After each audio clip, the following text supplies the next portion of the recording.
What's up, everybody? Matt Gajewski here, back again with the Awesemo Fantasy channel, and we are continuing our discussion of NFL draft prospects ahead of the 2022 NFL draft.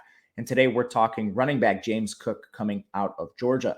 Before we get started, make sure to hit that thumbs up button, subscribe to the channel, and hit the notification bell so you know when this and all other content goes live. We're also brought to you today by Underdog Fantasy. They have everything from best ball drafts, live drafts, pick'em contests, everything you could possibly want. And you can make up to 20x your entry fee on some of those contests.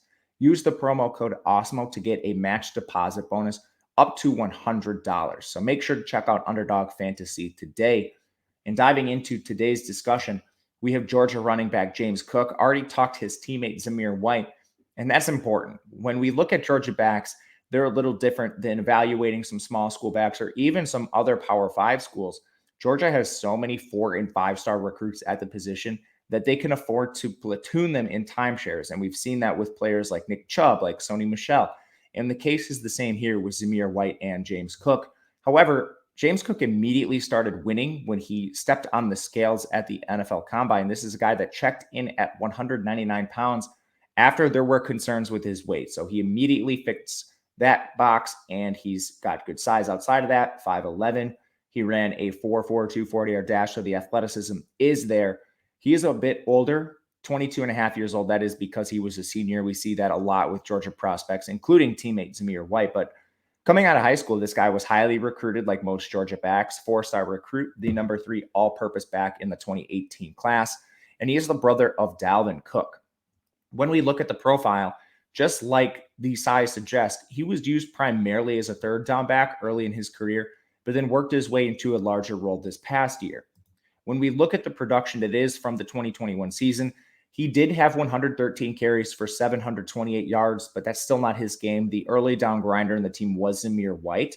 He did score 11 overall touchdowns, 4 of those coming through the air, and then he notched 27 receptions on 30 targets for 284 yards, and that includes snaps in the slot. It includes snaps out wide, and we did see some of that down the stretch for James Cook in this Georgia offense. Overall, his target share was 8.2%. He participated in 38% of the routes. And that might seem low for a back that is designated as a pass-catching back, a third down back. But on top of splitting time with Zamir White, Georgia absolutely demolished most of their competition this year. Outside of the opener against Clemson, they didn't play another single-digit game until they faced Alabama in the SEC championship. So on top of just overall the timeshare, they were rolling opponents so bad that they got a chance to look at some younger kids and save James Cook and Zamir White for games later in the year. But overall, we look at James Cook's production. It is there. He did rush for over 100 yards on 10 carries against Tennessee, and he had a 100-yard receiving game against Michigan, which was crazy to see late in the year. That came in the college football playoff. But production everywhere for James Cook, and we love to see his versatile usage coming in and out of the slot in Todd Monken's air raid style offense. Now, looking at James Cook moving forward, he is a player that does provide a lot of versatility. He also returned kicks in college. He had 5 of those for 91 yards. From a missed tackle perspective, he was 29th in this class, which leaves a little bit to be desired. But yards after contact per attempt, 3.91 was 10th. So when he is put in space, this is a guy that has explosive playmaking ability. And that's a concern we've seen throughout the years with James Cook, is that he maybe goes down on first contact, but when you can get him in space, he is a player that will create yards due to the explosive nature of his game.